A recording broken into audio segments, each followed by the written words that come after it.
बात आपको कहीं नहीं बताई गई है कि 5 साल का जो लॉक इन पीरियड है वो जिस दिन से आप यूनिट खरीदते हैं उस दिन से 5 लाख का लॉक इन पीरियड उस यूनिट पे है। यंग एज के अंदर रिटायरमेंट के लिए क्यों सोचना जरूरी है, इस बात को एसबीआई म्यूचुअल फंड ने एसबीआई रिटायरमेंट बेनिफिट की तरह जिस तरीके से समझाने की कोशिश करी है वो काबिले तारीफ है। प्लान चाहे जैसा मर्जी हो, म्यूचुअल फंड चाहे जैसा मर्जी हो, लेकिन जो बात उसने कहने की कोशिश करी है वो 100% सही है। क्या है वो बात?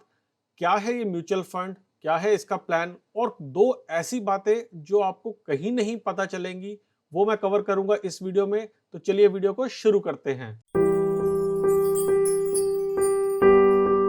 सबसे पहले समझने की कोशिश करते हैं कि आजकल की जनरेशन, जिनको पॉपुलरली मिलेनियल्स भी कहा जाता है, उनके लिए सबसे बड़ी प्रॉब्लम क्या है। उनके लिए सबसे बड़ी प्रॉब्लम यह है कि उनके सोशल मीडिया पोस्ट पे लाइक्स नहीं मिल रहे हैं, उनके चार्जर की केबल छोटी पड़ जाती है, नेटफ्लिक्स अमेजन प्राइम पे क्या देखना है ये समझ नहीं आ रहा है, और अगर वाईफाई कहीं पे बंद हो गया तो लाइफ समझो थम ही गई। दूसरी तरफ अगर हम बात करते हैं उनके रिटायरमेंट की, वो उनके लिए कोई प्रॉब्लम नहीं है। उन्होंने सोच ही नहीं रखा कि उनको एक साइजेबल कॉर्पस चाहिए होगा अपनी रिटायरमेंट के लिए, यानी कि उनको एक चंक ऑफ मनी इकट्ठा करना पड़ेगा जिससे उनको रेगुलर इनकम आती रहे। कॉम्प्रोमाइज करना पड़ेगा अपने लाइफस्टाइल पे, जिसको आज की डेट में हम हैप लाइफस्टाइल भी बोलते हैं। अगर उन्होंने पेस नहीं रखी और अपने रिटायरमेंट के लिए प्लान नहीं करे तो उनको काफी कॉम्प्रोमाइज्ड लाइफस्टाइल में रहना पड़ेगा। लाइफ में अनप्रडिक्टेबिलिटी बहुत बढ़ गई है जिस पे अभी हम नजर भी डालेंगे, और मेडिकल इन्फ्लेशन और इमरजेंसी के कारण खर्चा बहुत ही बढ़ गया है। इसका मतलब कि जब तक कि उनकी 40 इयर्स एज नहीं हो जाती है तब तक बहुत सारे लोग तो रिटायरमेंट के बारे में सोचना शुरू भी नहीं करते, और तब तक थोड़ी सी देर भी हो जाती है। इसी थॉट को एसबीआई म्यूचुअल फंड ने अपने इस पर्टिकुलर प्लान के थ्रू लाने की कोशिश करी है। अगर अब आगे बात करते हैं कि सोसाइटी के स्ट्रक्चर से कैसे फर्क पड़ा है। पहले हम जॉइंट फैमिलीज में रहते थे, आज की डेट में हम न्यूक्लियर फैमिलीज में मूव हो गए हैं। न्यूक्लियर फैमिलीज में मूव होने का मतलब है मोर सिंगल पेरेंट्स, या फिर लोग लेट शादी कर रहे हैं। जब लेट उनके पास रिस्पॉन्सिबिलिटीज आती है तो वो लेट प्लानिंग करते हैं अपने रिटायरमेंट की।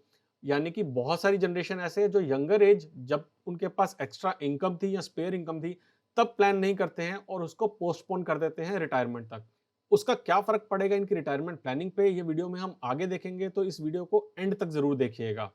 इसी के साथ साथ लाइफ एक्सपेक्टेंसी भी बढ़ गई है, जहां 1975-80 के अंदर एवरेज एज जो है वो 74.6 ईयर्स होती थी, वो 2045-50 तक एक्सपेक्टेड है कि 79.9 ईयर्स पहुंच जाएगी।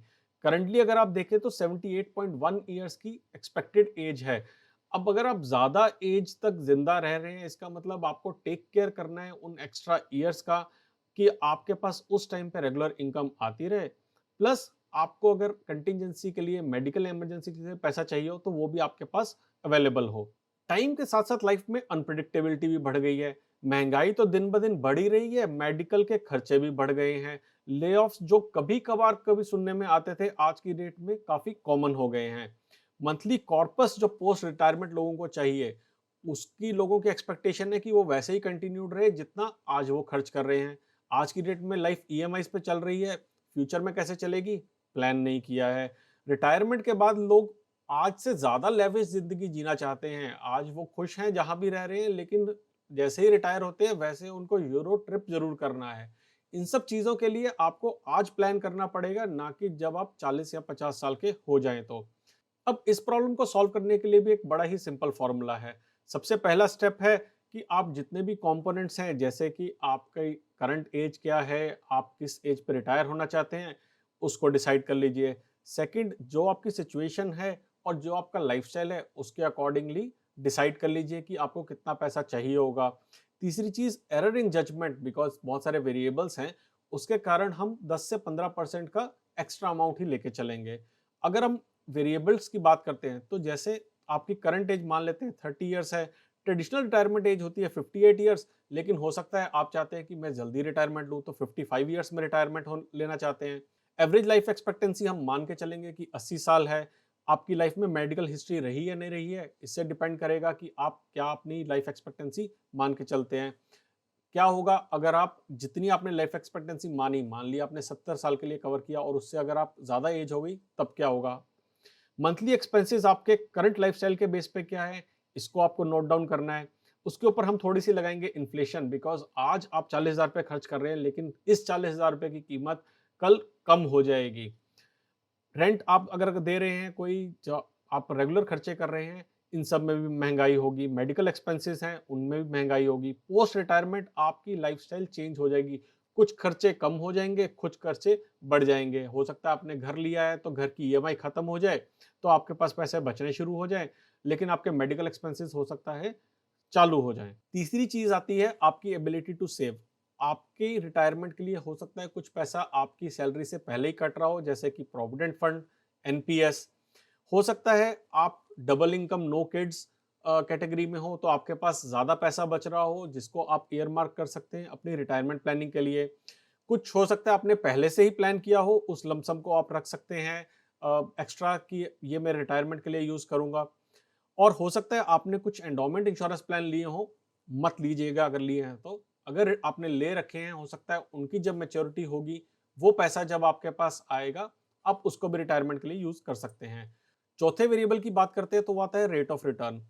पहले फिक्स्ड डिपॉजिट में लोग पैसा डाल के बड़े खुश होते थे। आज की डेट में फिक्स्ड डिपॉजिट का रिटर्न बहुत ही कम हो गया है। तो हाई यील्डिंग गारंटीड प्रोडक्ट्स धीरे-धीरे इंडिया में कम हो रहे हैं। एसेट क्लासेस रिस्की हैं, इक्विटी में पैसा डालने से तो लोग बहुत कतराते हैं आज की डेट में, बिकॉज़ रिस्क बहुत ज़्यादा है, रिटर्न्स भी ज़्यादा हैं।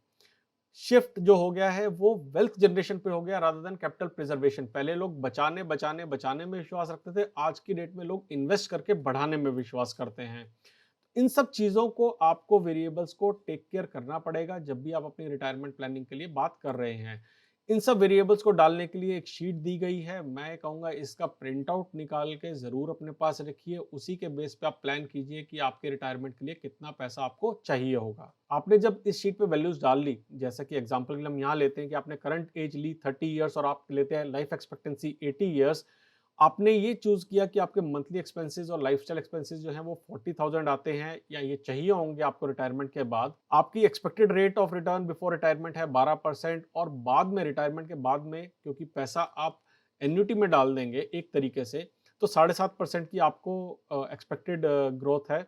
इसके साथ में आपने डिसाइड किया कि 6% मैं मान के चलता हूँ ऑन एन एवरेज इन्फ्लेशन का रेट है। इन सब के साथ अगर आप रिटायरमेंट एज 55 मान के चलते हैं तो आपको एस्टिमेटेड रिटायरमेंट कॉर्पस 4.34 करोड़ चाहिए होगा। 40,000 रुपए एक्सपेंस के लिए 4.34 करोड़ का कॉर्पस चाहिए होगा। सोचिएगा इस बात को। इसी के साथ हमने जब अनसर्टेनिटी के फैक्टर डाल देते हैं तो 4.7 से लेके 5 करोड़ का फिगर आपको चाहिए होगा।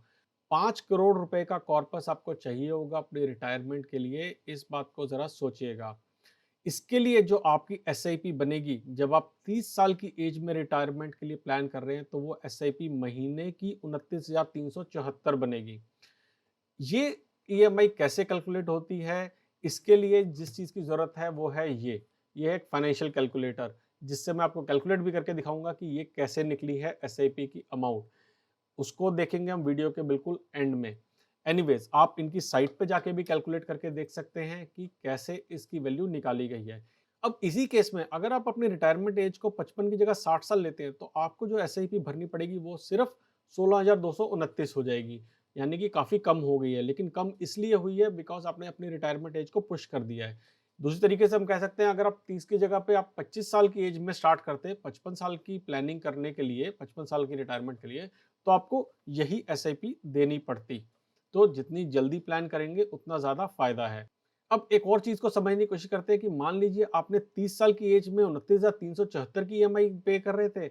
अगर आप इसी को डिले करके 5 साल बाद प्लानिंग स्टार्ट करते हैं तो आपको 30,000 की जगह पे करीबन 55,000 रुपए की इंस्टॉलमेंट देनी पड़ेगी, एसआईपी देनी पड़ेगी ताकि आप सेम 5 करोड़ का कॉर्पस इकट्ठा कर सकें।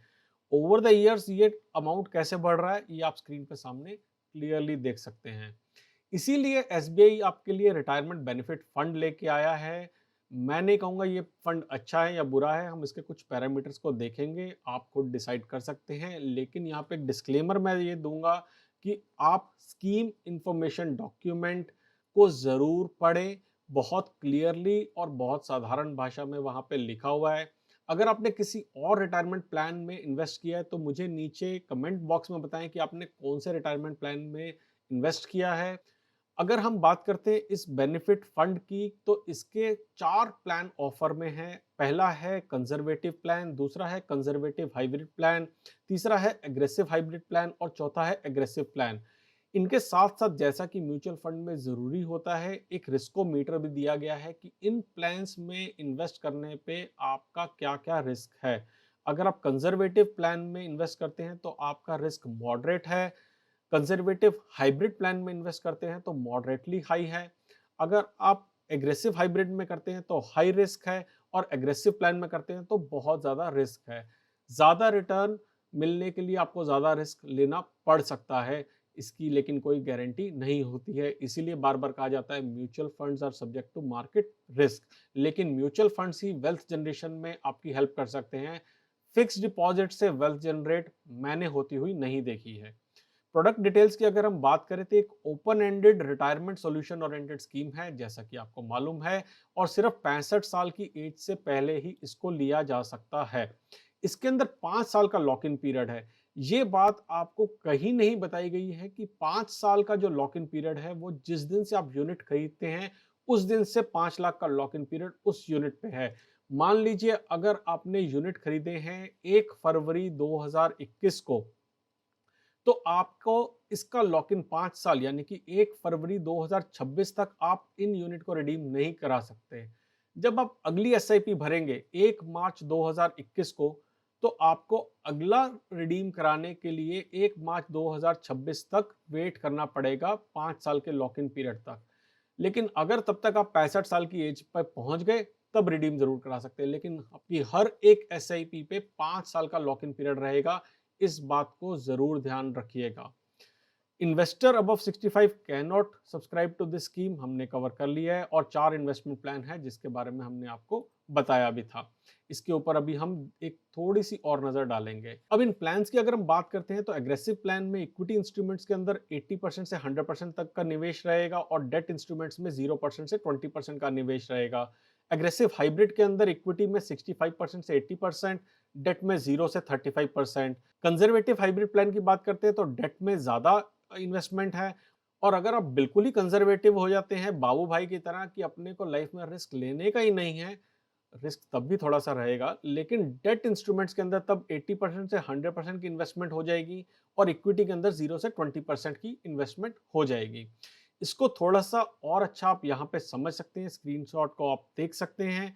लेकिन एक इंपॉर्टेंट चीज मैं आपको दिखाऊंगा कि यहाँ पे आरईआईटीज और आईएनवीआईटीज के अंदर भी इन्वेस्टमेंट कर रहे हैं और गोल्ड ईटीएफ्स में इन्वेस्ट कर रहे हैं। ये ऑल्टरनेट इन्वेस्टमेंट अपॉर्चुनिटीज हैं जो इंडियन मार्केट में रिलेटिवली न्यू या फिर रिलेटिवली स्पीड पकड़ रही हैं। इनको ट्रेडिशनली सेफ और over the period of time ज्यादा रिटर्न्स देने वाला माना जाता है, इसीलिए इनके अंदर भी कंपनी कुछ एक्सपोजर अपना कर रही है। अगर हम बात करते हैं एसेट एलोकेशन की, तो ऑटो ट्रांसफर प्लान इसमें एक ऑप्शन इन्होंने दिए है। ऑटो ट्रांसफर प्लान का मतलब है जैसे जैसे आपकी एज बढ़ती जाएगी वैसे वैसे आपको एग्रेसिव से कंजर्वेटिव में अपने आप ये मूव करते रहेंगे, आपको कोई एक्शन लेने की जरूरत नहीं है। इसका एक एग्जांपल हमने एनपीएस में भी देखा हुआ है, जहां पे ऑटोमेटिकली विद एज आपके एलोकेशन चेंज होती रहती है। Insurance benefit with SIP, SIP ensure का बेनिफिट मिलता है। अगर आप अपने कॉर्पस से धीरे धीरे पैसा निकालना चाहते हैं तो आप एसडब्ल्यूपी का ऑप्शन भी यहाँ पे चूज कर सकते हैं। एसआईपी, एसटीपी, एसडब्ल्यूपी का क्या मतलब होता है मैंने बहुत ही सिंपल भाषा में एक वीडियो में समझाने की कोशिश करी है, जिसका लिंक आपको ऊपर आई पे क्लिक करके मिल जाएगा। यहाँ पे हमने दिखाया कि ऑटो ट्रांसफर में कैसे अपने आप ही ये एग्रेसिव से एग्रेसिव हाइब्रिड, एग्रेसिव हाइब्रिड से कंजर्वेटिव हाइब्रिड और वहां से कंजर्वेटिव प्लान में अपने आप शिफ्ट कर देंगे एज योर एज प्रोग्रेसेस। आपको कौन सा प्लान सूटेबल है ये आप कैसे डिसाइड करेंगे, तो अगेन एज के डिपेंडेंट आपको आपके रिस्क प्रोफाइल के अकॉर्डिंगली इन्होंने एलोकेशन करी हुई है। जैसा मैंने कहा एनपीएस में भी हमने ये देखा है जहां पे with age asset allocation change होती रहती है।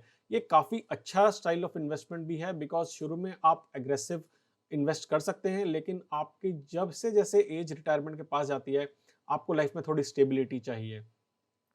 अब अगर हम बात करें इस फंड के फैक्ट्स की, तो एक ओपन एंडेड रिटायरमेंट स्कीम है, यानी कि आप जब चाहें इसके अंदर एसआईपी में पैसा इन्वेस्ट कर सकते हैं, जब चाहें पैसा निकाल सकते हैं। फंड मैनेजर के नाम दिए गए हैं, इनके प्रोफाइल पे भी यहाँ भी हम नज़र डालेंगे। बेंचमार्क इंडेक्सेस इनके यहाँ पे लिखे हैं, चारों फंड के अलग-अलग चारों प्लान्स के अलग-अलग बेंचमार्क इंडेक्स हैं।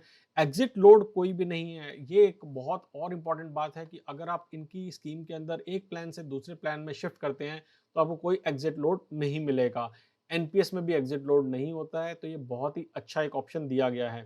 एप्लीकेशन का अमाउंट यहाँ पे लिखा हुआ है और SIP daily, weekly, monthly, quarterly, semi annual, annual कैसे भी दो, पैसा दे दो बस। यहाँ पे बहुत सारे ऑप्शंस अवेलेबल हैं। जब भी आप म्यूचुअल फंड में इन्वेस्ट कर रहे हैं, तो म्यूचुअल फंड के मैनेजर्स के बारे में इन्फॉर्मेशन ज़रूर देखें कि आप अपना पैसा किसके हाथ में दे रहे हैं, उनको इसको हैंडल करने का कितना एक्सपीरियंस है, पास्ट में उन्होंने कौन-कौन से फंड्स मैनेज किए हुए हैं। तो जैसे कि आपने देखा कि रिटायरमेंट के बारे में जल्दी सोचना क्यों ज़्यादा ज़रूरी है, ये एसबीआई ने अपने इस फंड को लॉन्च करके लोगों को बताना चाहा है। मैं इस बात से बिल्कुल सहमत हूँ कि आपको अपने रिटायरमेंट के लिए जितनी जल्दी प्लानिंग करें उतना अच्छा है। अगर ये वीडियो आपको पसंद आया है तो लाइक पे क्लिक करें, सब्सक्राइब करें मेरे चैनल को अगर अभी तक आपने नहीं किया है, और बेल आइकन दबाना ना भूलिएगा ताकि आपको नोटिफिकेशन आ सके जब भी हम नया वीडियो लॉन्च करें। तो हम जल्दी आएंगे एक और वीडियो को लेके, तब तक के लिए बचाते रहें, कमाते रहें, बिकॉज एवरी पैसा मैटर्स।